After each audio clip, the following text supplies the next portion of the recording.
Бо гэта галоўная кніга, напісаная беларусам у 20 стагоддзі для беларусаў. І яе галоўная мэта зрабіць так, каб беларусы адчулі сябе беларусам. Гэта не найлепшая кніга, напісаная Караткевічам. Найлепшая ладзя роспачы. Але гэта ўсё роўна галоўная кніга. Вось ёсць чалавек, які кажа: дзе наша вайна і мір? Гэта наша вайна і мір. Гэта галоўная кніга. У Талстога таксама вайна і мір не лепшая. Лепшая Хаджы Мурат. Там нават лішняга слова няма.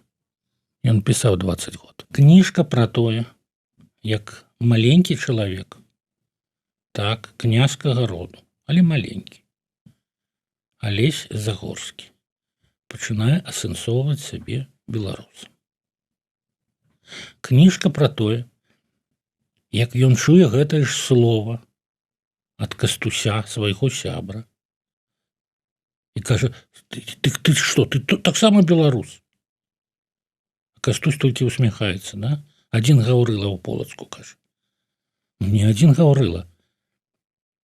Але ж і высвятляецца, што беларус не адзін, але трэба асэнсаваць сябе у якасці беларуса. І трэба для самога сябе сказаць: а што такое быць беларусам? Што гэта? Стаяць на выцяжку і спяваць: мы беларусы мірныя людзі? Ну, праспявалі раз, праспявалі два, а ў хату прыйшлі, і што з той песні захавалася, з таго гімну? Нічога. Мы ўключылі НТВ і пачалі глядзець чарговы мянтоўскі серыял.